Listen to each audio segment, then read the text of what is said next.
জিজ্ঞাসাবাদ পর্ব চলছে এই মুহূর্তে সোদপুর নাটাগড়ে আর.জি. কর কাণ্ডে মৃত তরুণীর বাড়িতে সিবিআই দীর্ঘক্ষণ ধরে সিবিআই এর অফিসাররা রয়েছেন। পৌনে 12টা নাগাদ সিবিআই এর দুজন আধিকারিক তারা সোদপুর নাটাগড়ে এই যে বাড়ি আর.জি. কর কাণ্ডে মৃত যে চিকিৎসক তরুণী তার বাড়িতে আসেন সিবিআই এর আধিকারিকরা এবং সূত্র মারফত যে খবর আমরা পেয়েছি সকাল পৌনে 12টা নাগাদ যে দুজন সিবিআই আধিকারিক এসেছিলেন তারা দিল্লি থেকে তদন্তের জন্য কলকাতা এসেছেন এবং দিল্লি থেকে আসা সেই দুজন সিবিআই আধিকারিক তারা এসে জিজ্ঞাসাবাদ পর্ব সারছিলেন। এবং এর মধ্যে সব থেকে যেটা তাৎপর্যপূর্ণ বিষয় হলো দুপুর 2:30 পৌনে 3টে নাগাদ সিবিআই এর যে গাড়িটা সেই গাড়িটা কিন্তু বেরিয়ে যায় এবং সেই সময় একটা প্রশ্ন দানা বাঁধতে শুরু করে যে কেন সিবিআই এর সেই গাড়িটা বেরিয়ে গেল, সেই গাড়ি কোথায় গেল। তার আগে দেখা যায় সেই সিবিআই এর গাড়ির যিনি চালক একটা প্যাকেট তিনি এই দরজার ভেতরে দিয়ে, যেখানে আমরা এই মুহূর্তে দেখতে পাচ্ছি যে কেন্দ্রীয় বাহিনীর জওয়ানরা রয়েছে, সেই যে গেটটা রয়েছে সেই গেটের কাছে তারা নিয়ে যান সেই প্যাকেটটা এবং তারপর তাদেরকে জিজ্ঞাসাবাদ করে যেটা জানতে পারলাম যে তারা জলের বোতল ভেতরে দিতে এসেছিলেন। এবার সেই প্যাকেটের ভেতর কি ছিল সেটা আমরা জানি না, যদিও গাড়ির চালক বলেছেন যে তার কাছে থাকা সেই প্যাকেটে জলের বোতলই রয়েছে। কিন্তু তারপর আমরা খানিকক্ষণ বাদে যে খবর পাই এখানে সূত্র মারফত যে সেই গাড়িটা নাকি যে সিডিও কমপ্লেক্সে যে অফিস রয়েছে সিবিআই এর, অর্থাৎ সল্টলেকের সিডিও কমপ্লেক্সে যে সিবিআই এর অফিস রয়েছে সেইখানে এই গাড়িটা গেছে এবং কিছু জিনিসপত্র আনতে গেছে। এবং আমরা বারবার জানার চেষ্টা করতে থাকি তখন যে কি আনতে গেছে, যেটা তখন জানা যায় সূত্র মারফত যে কিছু জিনিসপত্র অর্থাৎ ইলেকট্রনিক ডিভাইস কিছু আনতে গেছে, এই বিষয়টা আমাদেরকে বলা হয়।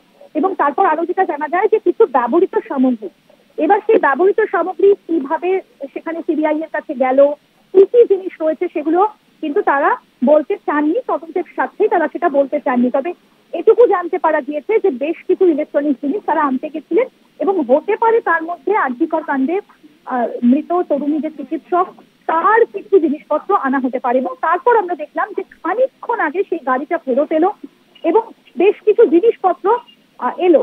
কি কি এলো আপনাদেরকে একটু বলবো। একটা ল্যাপটপ আমরা দেখেছি, তার সঙ্গে প্রিন্টার কাম স্ক্যানার, সেই রকম একটা মেশিনারি, আরো বেশ কিছু ইলেকট্রনিক ডিভাইস আমরা দেখেছি, চার্জার দেখেছি, A4 শিট অর্থাৎ প্রিন্ট আউট নেওয়া হলে বা কিছু স্ক্যান করলে থেকে প্রিন্ট আউট, এবার যে A4 শিট হোয়াইট কালারের সেই শিটের একটা প্যাকেট দেখেছি এবং সবুজ রঙের একটা খাম দেখা গিয়েছে। এবং সেই খামের ভেতর কিছু জিনিসপত্র রাখলে যেমন হয় ঠিক সেই রকম, অর্থাৎ কাগজপত্র নয়, যদি অন্য কোনো সামগ্রী সেই খামে ভরা হয় তাহলে খামটাকে দেখতে ঠিক যেমন লাগে সেই রকমই একটা খামে করে একটা সবুজ রঙের প্যাকেট বলা যেতে পারে, তার মধ্যে করে বেশ কিছু জিনিসপত্র আনা হয়েছে। এবং তারপর তার সঙ্গে আরো 3জন সিবিআই এর আধিকারিক, অর্থাৎ সকাল থেকে 2জন আধিকারিক ছিলেন এবং তারপর খানিকক্ষণ আগে আরো 3জন আধিকারিক তারা এসেছেন এবং মোট এই মুহূর্তে 5জন সিবিআই এর আধিকারিক তারা ভেতরে রয়েছে, জিজ্ঞাসাবাদ পর্ব চলছে। এবং এরই মধ্যে বলবো যে বেশ কয়েকজন কে আমরা ভেতরে ঢুকতে দেখেছিলাম এবং যেটা জানতে পারা যাচ্ছে যে এনাদেরই কোনো আত্মীয় বা পারিবারিক কেউ তাদেরকে হয়তো ডেকে পাঠানো হয়েছে এবং আমরা দেখি যে বাড়ির নিচে এসে তারা দাঁড়ালেন এবং তারপর তারা ভেতরে ঢুকে গেলেন। এরই মধ্যে ওই ছাত্রীর আমরা এই মুহূর্তে দেখতে পাচ্ছি যে আরো কয়েকজন বেরিয়ে আসছেন আত্মীয়। আমি একটু চেষ্টা করব কথা বলার জন্য। এখনো কি চলছে জিজ্ঞাসাবাদ? আপনি কে হন? আমরা কথা বলার চেষ্টা করলাম, যদিও তারা কোনো কথা বলতে চাইছেন না। আমরা তার সঙ্গে কথা বলার চেষ্টা করলাম। এই 3জন খানিকক্ষণ আগেই ঢুকেছিলেন এবং তারা বেরিয়ে গেলেন। তারা বলছেন যে তারা কথা বলার মতন অবস্থায় নেই, সিবিআই এর আধিকারিকরা রয়েছেন, জিজ্ঞাসাবাদ চলছে। এবং আত্মীয় হয় বললেন যে আমিও দিদি হই, অর্থাৎ তিনি সম্পর্কে দিদি। এইরকম খানিকক্ষণ আগে আমরা দেখেছিলাম যে তার কাকিমা এবং খুড়তুতো ভাই তারাও বেরিয়ে গেলেন, কিন্তু কাকিমাও এই একই কথা বললেন। আমরা কথা বলবো আমাদের আরেক প্রতিনিধি দীপক দেবনাথ, তিনিও রয়েছেন আমাদের সঙ্গে। দীপকদার কাছে এবার যাব। দীপকদা, এই যে আজ সকাল থেকে ম্যারাথন দেওয়া চলছে, ম্যারাথন জিজ্ঞাসাবাদ পর্ব চলছে, এখনো পর্যন্ত সূত্র মারফত যতটুকুনি জানতে পারছি যে বেশ কিছু মেশিনারিজ আনা হয়েছে, বেশ কিছু ইলেকট্রনিক ডিভাইস আনা হয়েছে, জিজ্ঞাসাবাদ পর্ব চলছে এবং আত্মীয়রা কেউ কিছু বলতে চাইছেন না। আর কি আপডেট তুমি পাচ্ছ? এখনো পর্যন্ত কোনো আপডেট নেই, নতুন কোনো আপডেট নেই। তবে আমরা দেখলাম যে দুটি দল, প্রথমে একটি দল আসলো, সেখানে 2জন মহিলা আসলেন, আধিকারিক আসলেন এবং তারা অলরেডি ঢুকে গেছেন। সেটা প্রায় 12:15 নাগাদ, অর্থাৎ প্রায় 4 ঘন্টার কাছাকাছি হতে চললো। এবং তারপরে আমরা দেখলাম যে সিবিআই আরেকটি টিম আসলো, সেখানে 3 সদস্যের একটি টিম আসলো এবং আমরা কিছুক্ষণ আগে তারা ঢুকলো এবং তাদের হাতে একটা ল্যাপটপ ছিল, তাদের হাতে স্ক্যানার ছিল, প্রিন্টার ছিল এবং সেই সাথে কিছু এ4 শিট, সেটি যেই বান্ডিল আছে সেই বান্ডিল নিয়ে গেল এবং আরেকটি ব্যাগ দেখা গেল সবুজ রঙের, যদিও ওখানে কিছুটা খোলা, অর্থাৎ সেখানে কোনো কাগজপত্র নেই, সেখানে অন্য কোনো ইকুইপমেন্টস আছে, যা মানে ইকুইপমেন্টস থাকলে যেটা খোলা হয় ঠিক সেরকম ধরনের একটা খোলা। তো স্বাভাবিকভাবেই একটা প্রশ্ন হচ্ছে যে ল্যাপটপটি কার বা কেন প্রিন্টার নিয়ে আসা হলো, যে এক দিস্তা প্রায় নিয়ে আসা হলো, তো অতগুলো এ4 শিটের কেন নিয়ে আসা হলো, তার প্রয়োজনীয়তা কি, সমস্ত নিয়ে এখন প্রশ্ন উঠছে। এখন সবই প্রশ্ন, কিন্তু তারপরে উত্তর নেই যতক্ষণ না পর্যন্ত সিবিআই বেরোচ্ছেন, সিবিআই মুখোমুখি হচ্ছে আমাদের, বা সিবিআই যদি কিছু বলেন, কিংবা তার যে পরিবারের যে সদস্য, মৃতার যে বাবা মা অথবা অন্য কোনো সদস্য, তারা যদি যতক্ষণ না বলছে আমাদের কাছে, ততক্ষণ পরিষ্কার হচ্ছে না।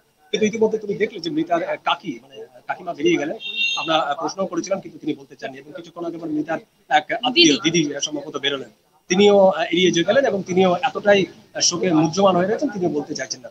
তো স্বাভাবিকভাবেই দুটো জিনিস, একটা হচ্ছে সিবিআই যদি কিছু বলে তাহলে বিষয়টি কিছুটা পরিষ্কার হবে, এবং মৃতের যে বাবা কিংবা মা তারা যদি কিছু বলেন তখনই বিষয়টি পরিষ্কার হবে যে আদৌ কেন এসেছিলেন, কি কি জিজ্ঞাসা করেছেন। কারণ তুমি জানো যে ইতিমধ্যেই সিবিআই এই নিয়ে দুবার, এবং প্রথমবার 3 দিন আগে এসেছিলেন, সে সময় বয়ান রেকর্ড করেছিলেন এবং তারা সে সময় বলেছিলেন যে আমাদের ইনভেস্টিগেশন চলছে, কিন্তু কোন পর্যায়ে আছে সেটাও তিনি বলেননি, এবং কি কি তথ্যপত্র পেয়েছেন কিনা বা যে কি জিজ্ঞাসা করে কি পাওয়া গেল সেটাও কিন্তু তখনো পাওয়া যায়নি। সুতরাং এরকম একাধিক প্রশ্ন উঠে আসছে এবং আমরা দেখতে পাচ্ছি দীপকদার কাছে আরেকবার যাবো। দীপকদা, গত কয়েকদিন ধরে তো তুমি এখানে রয়েছো, এই যে আত্মীয় যাদেরকে আজকে আমরা দেখছি জিজ্ঞাসাবাদ পর্ব চলছে, এদেরকে কি এরা কি গত কয়েকদিন ধরে এই বাড়িতেই থাকছে? এদের বাড়ি আলাদা, কারণ কিছুক্ষণ আগে যে কাকি বেরিয়ে গেলেন তিনি অন্য জায়গায় থাকেন, কিন্তু তারা 3 ভাই, 3 ভাইয়ের মধ্যে ইনি একটি ভাইয়ের বউ। কিন্তু এর আগে তিনি সংবাদ মাধ্যমের মুখোমুখি হয়েছিলেন এই কাকি, এবং সেই সময় তিনি বলেছিলেন যে আরজিকর ঘটনায় যেভাবে ভাঙচুর করা হয়েছে, তাণ্ডব চালানো হয়েছে, তার যেন কোথাও মনে হয়েছিল যে তথ্য প্রমাণ লোটের জন্য এই করা হয়েছে। এবং যদিও আজকে কিছু বলতে চাননি, কিন্তু এর আগে বারবার তিনি মুখ খুলেছেন। এবং প্রথম দিকে সিবিআইয়ের উপর বা কলকাতা পুলিশের উপরে তার ভরসা ছিল, সিবিআইয়ের উপরেও ভরসা ছিল, কিন্তু এখন মনে হচ্ছে কোথাও ভরসা নেই। কারণ তুমি জানো যে গতকালকে আমরা দেখলাম যে ছাত্রীর বাবা মা দুজনেই রাজ্য প্রশাসন তো বটেই অবশ্যই, এবং রাজ্য প্রশাসনের যে শীর্ষ যে কর্মকর্তা তাদের উপর, এমনকি আমাদের যে মানে মুখ্যমন্ত্রী, তার উপরে মানে তার যে ভরসা, সেই ভরসাটা যেন কোথাও ভেঙে গেছে। এবং তিনি বলছেন যে মুখ্যমন্ত্রী যেভাবে বিচারিতা করছেন, তো কাকিও গতকালকে আমরা দেখেছিলাম যে কাকিও বেশ কিছু কথা বলেছেন, যে তারা যেন আর প্রশাসনের উপরে বা রাজ্য সরকারের উপর যেন তারা আর কোনোভাবে ভরসা রাখতে পারছেন না। কারণ কি, সেটি হচ্ছে মুখ্যমন্ত্রী মমতা ব্যানার্জি যা তার যে ভূমিকা, তার যে স্ট্যান্স, যেটা কখনো তিনি প্রতিবাদে নামছেন, আবার কখনো সেই প্রতিবাদকে আটকাতে তিনি ভূমিকা নিচ্ছেন। তো ছাত্রীর বাবা মা বলেছেন এবং ছাত্রীর কাকিরও কিন্তু সেই একই মন্তব্য। তো স্বাভাবিকভাবে দিন যত যাচ্ছে তত যেন কোথাও একটা এই পরিস্থিতি নেই, মানে আরজিকর ঘটনায় কোথাও একটা জোড়া মানে ফুটালো একটা মানে জলটা যেন ঘোলা হচ্ছে।